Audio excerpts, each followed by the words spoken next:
a particular standard for quality of LPG. After Abuja, we import LPG from Niger. And LPG from Niger is 50% propane, 50% butane, highly volatile.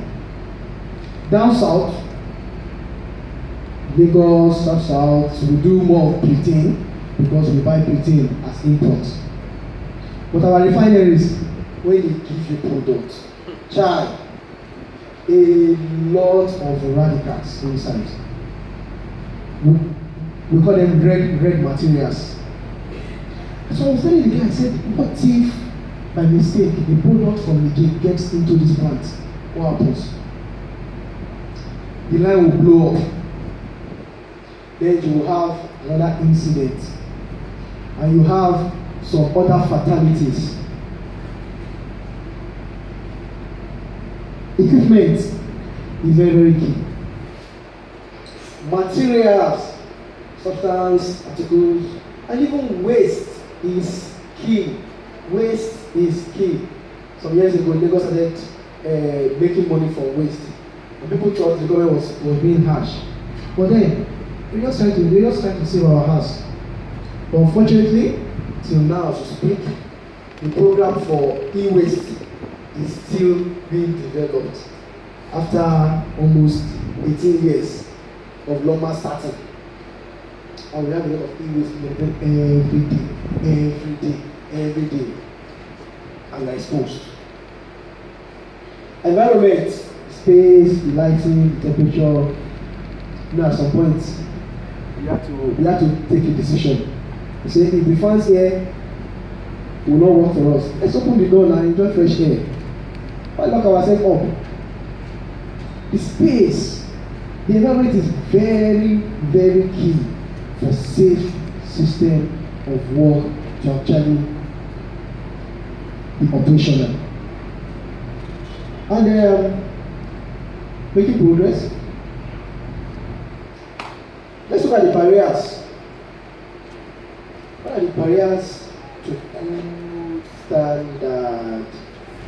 Barriers for good standard. Can you see that my friend in the picture? Multitasking, eh? Ah, man, what a multitask. You see the guys multitasking. This is what many of us do. And the worst case is we do it on the road, while behind the wheels. There's this jingle already that says, using your phone while behind the wheels is not multitasking. They're actually right, because you're busy on not just your life, but the life of every other road user on the line. Complexity of workplace. Some workplaces are so simple, some workplaces are so complex. Because of the complexity, I was talking with one of my guys just this morning, and I was telling him, he was asking, why do people not develop process for this, for that? And I said, the last time the process was developed somewhere, it was so complex. And because of that, people are scared of developing similar process somewhere else. Conflicting demand, because the economy is harsh. We are cutting costs. I tell people, when it comes to safety, there's nothing like cutting costs, because you will lose far more than you think you have cut, you have saved. Yes, you will lose far more than you think you have cut and saved. I joke with technicians whenever I see them. And I say, guy, shake me. And I feel the hand. The next question I ask is, are you married? And some will say no, some will say yes. I say, hi. And I'll ask them, do you know why we should use hand glove? They say, hey, is it not stupid? All those things we should wear. I say, no. I just joke with them. I said, the simplest thing is this. When you meet, you're not married, and you meet a fine girl on the street. Good morning. My name is Uchi. What's your name? And you shake the girl and you iron. There's nothing you will say, girl, the girl will listen to. Because the first thing that will come to mind is, If I mistakenly do something and this guy slap me, I don't die.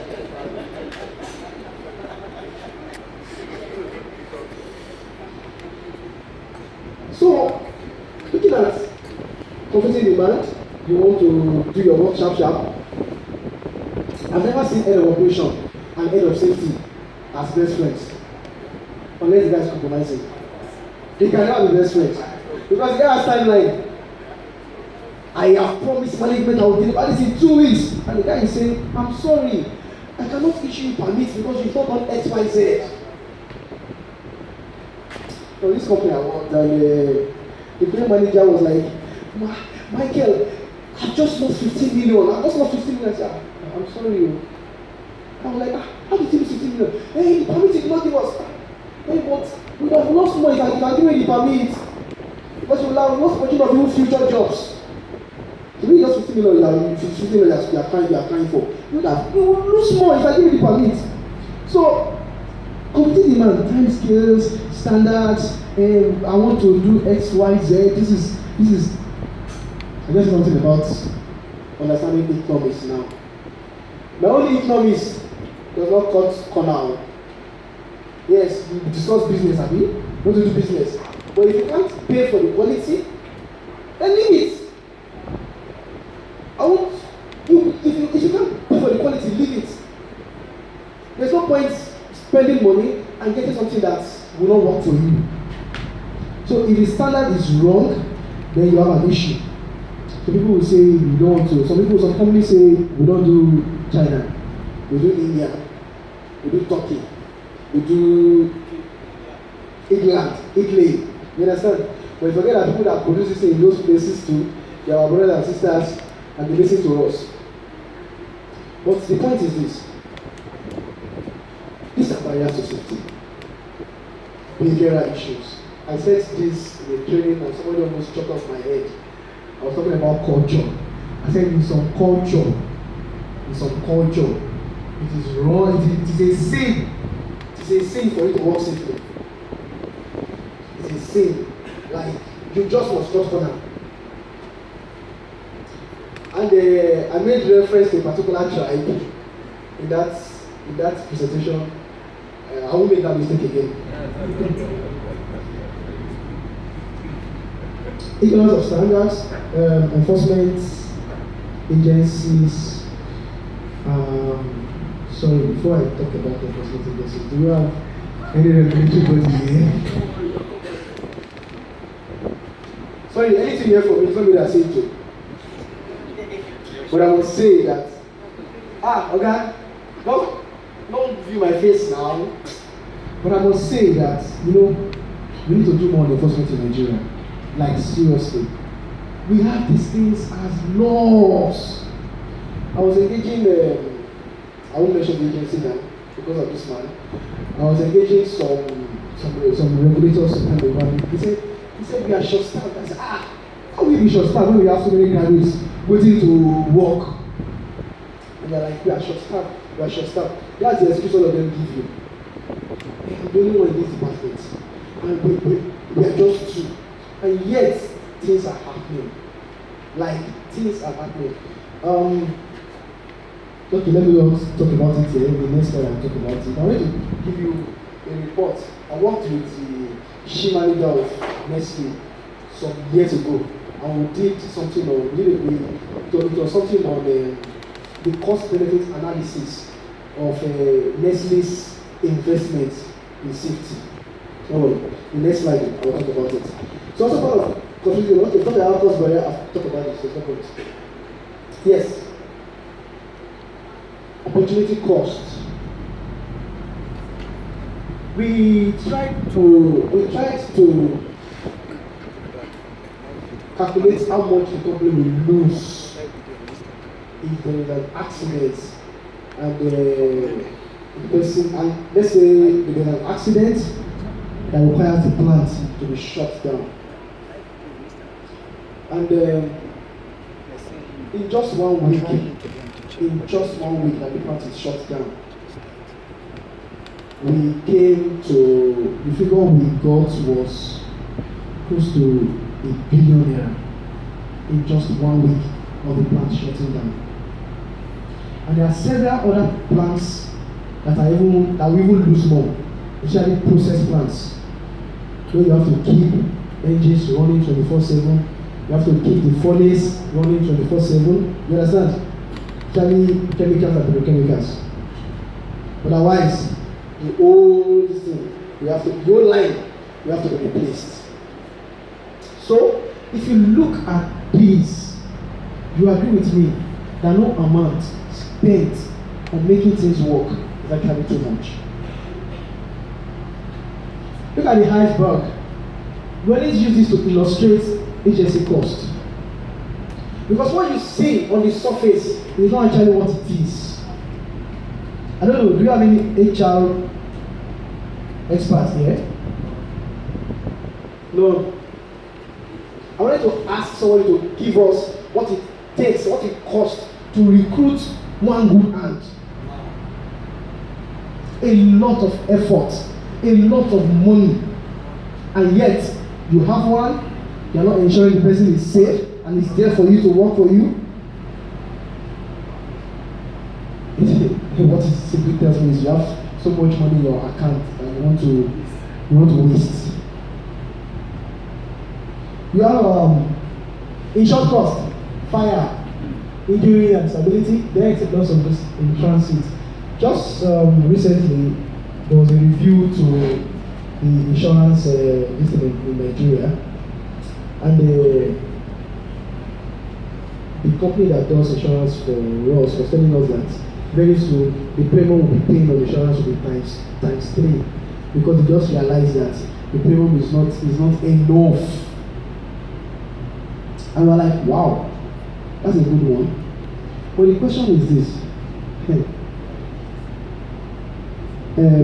Yes. So I want to tell you that, right? Yes. Okay. Please stand up. Sorry, I'm standing you up.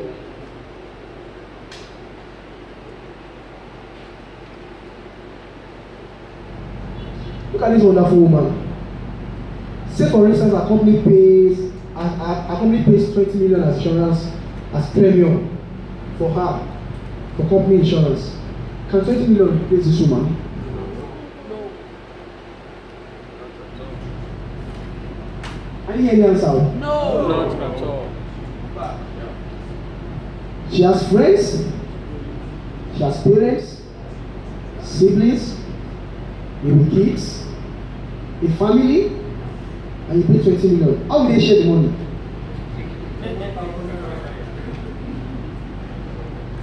Sorry for standing here, please sit down. How will they share the money? And the general idea is all our staff are insured.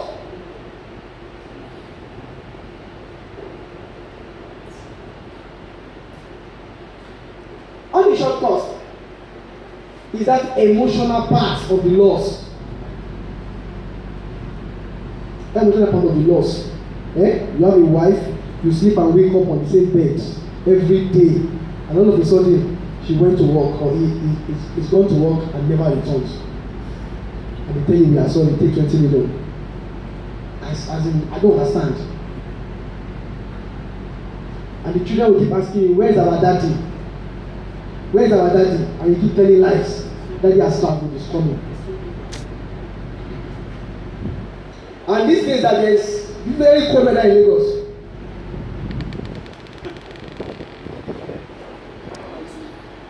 I don't want to finish it.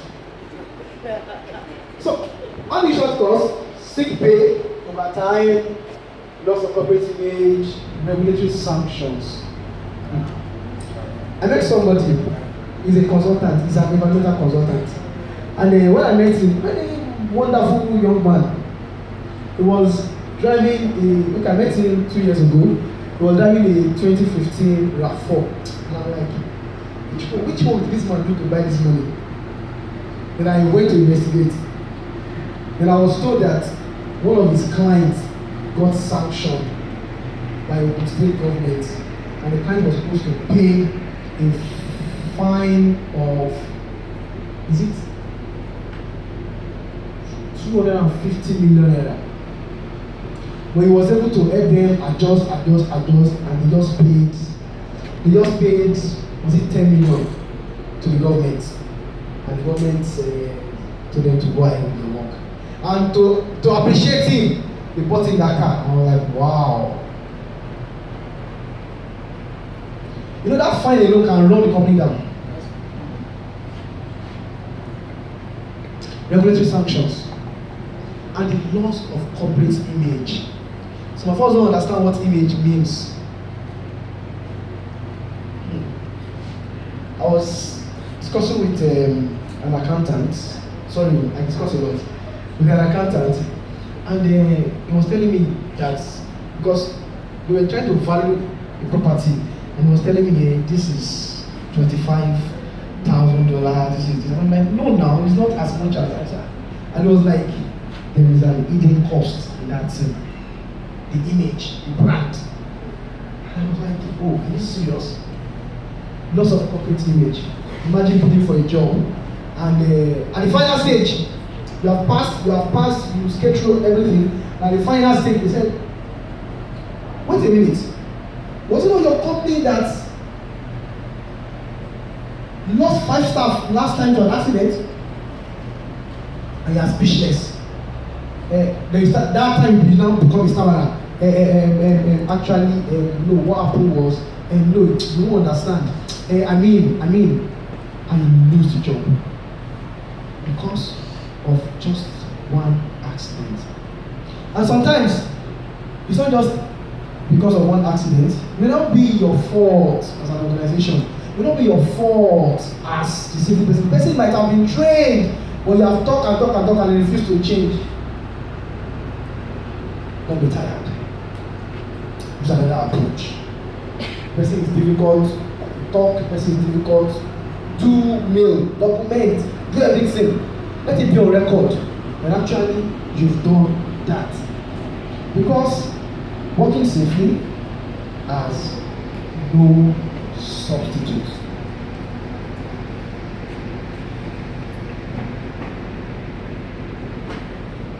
Now, let's tell ourselves, why Jesus? In RCL, we give you beyond the books. We give you beyond the books. We have trainers who have canvas, land and sea. Let me speak English. Trainers who have experienced, trainers who have seen several industries, who've worked in several industries, and who can actually give you the best. And beyond the books, like I said, we make sure that you feel what we are saying. We make sure you feel what we are saying. Some of us, while some people were taking tea, were enjoying it with the rope access. You touch it. The PPEs we are talking about, they're not abstract. When we say that you use breathing apparatus, we have it. You see it, you use it. When we're talking about lifting apparatus, you see it, you use it. When we're talking about fighting fire, we don't stop at fire extinguisher. We take you through so many methods.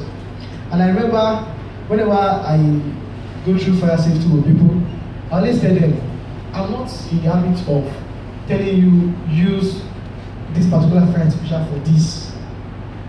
I want you to understand the chemistry of fire, the principle, so that when you see the fire, you can take a call. If I tell you use a dry chemical powder, and the day there is fire, they do the dry chemical powder, do you now fold your hand and you are watching? You must be able to decide, take a call, what are the other things I can use. Before you can take such call, you must understand the chemistry. You must understand how you can make the fire die a natural death. So, like I said, we go beyond the books. And we support you. You can call us anytime, any day, ask for questions, we are confused, and we are at your service. Thank you very much for your time. I want to believe I have not bored you. I don't know. Nobody has given the opportunity to ask a question. From here, opportunity to ask a question. So please, and please, any question, contribution, or comment? Thank you. When you were talking about competence and the attributes of a competent person, you mentioned knowledge, ability, and experience. I believe there's one other thing we need to add, which if it's not there, the rest may not be very good. And that's attitude, right? I just need to know that. Yes. Thank you very much, sir. He has just said something. Right attitude. Now, I was talking about something on that slide up, but I jumped to kids. He's very right. If the person has everything and does not have the right attitude, then he's not your best man. In fact, he's not your right man.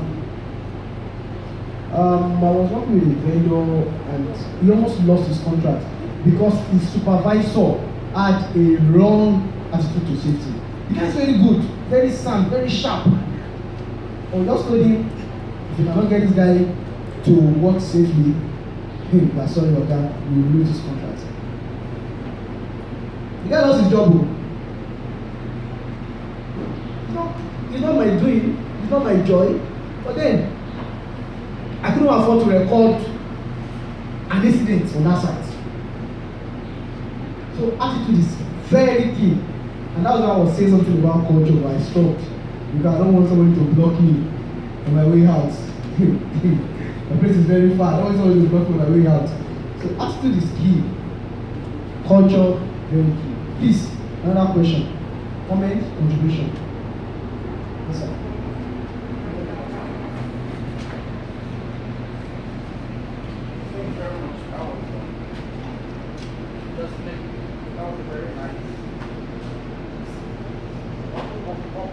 That was a very nice presentation. My own area of concern is most times in a particular organization, the staff knows what to do. They know there are some safety principles, to be carried out and to be followed or to comply with. But there are two ways to it. There's the side of the employer, and there's also the side of the government body, like you rightly said. Now, there are all of these policies in place. And most times, as a safety professional in the place of work, there's a challenge of trying to protect your job, trying to protect yourself in the place of work, not losing your job.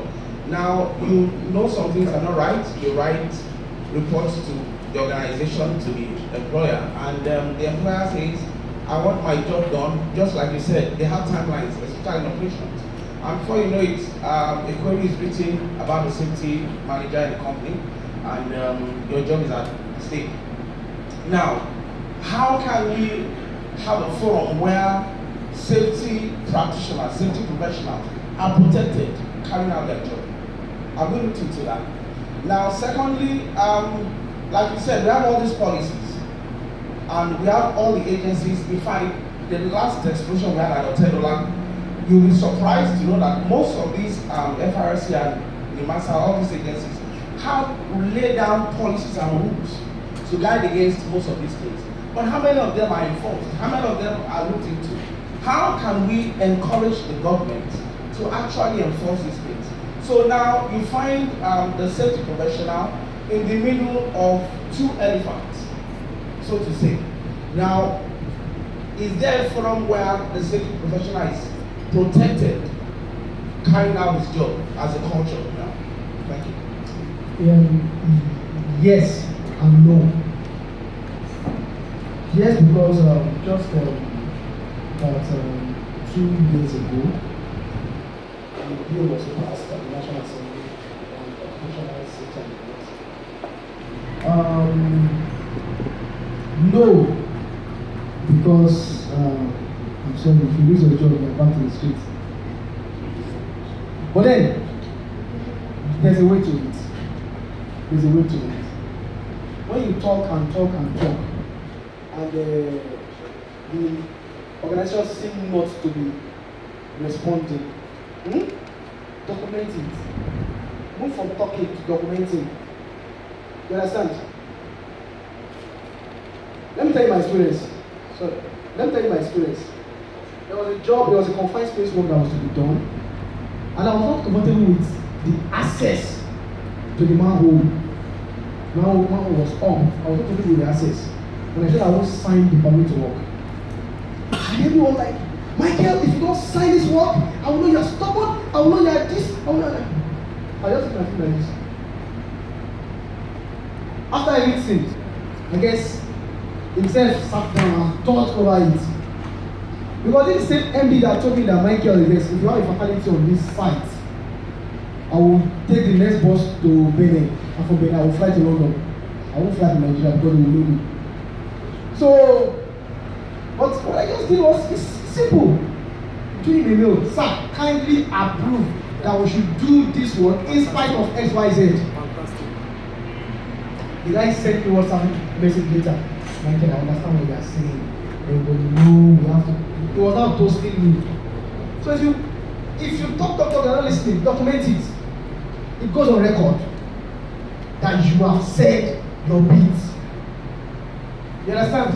I'm very sure nobody wants to be quoted with evidence that he said work unsafely. Do you understand?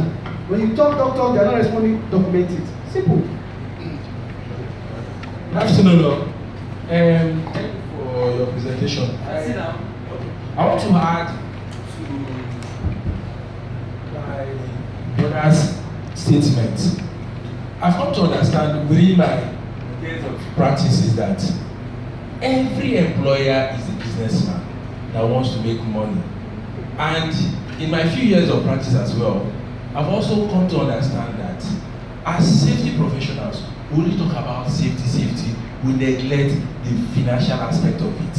Now, for you to excel as a safety professional, you must always look at the cost-benefit analysis of everything. Once you sell, I had the HR in my company, where I told them that the return on investment of safety is about 2 to 10 times. So if you are spending 10,000 naira on a safety issue, if you don't spend that 10,000 and something goes wrong, you may end up spending 100,000. So anything we are doing as safety professionals, we should also paint it from that financial aspect, that business aspect, for us to sell and drive our point.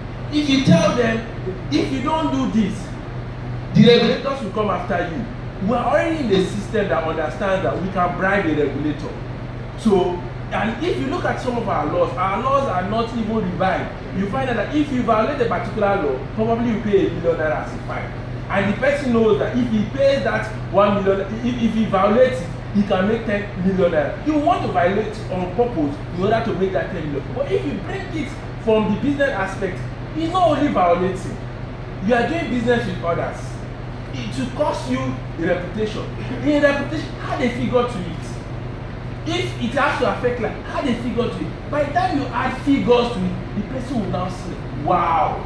So I believe as safety professionals, we should always look at it from that business aspect. Don't look at only safety. Because we also, this is a society where we don't value life. If you say one life goes, of course we employ, in fact there are employers who say, if you die, we'll give your family money to bury you. Will compensate you. But if you now paint it from a bigger business point, add figures to it, I believe they will listen to us. Thank you.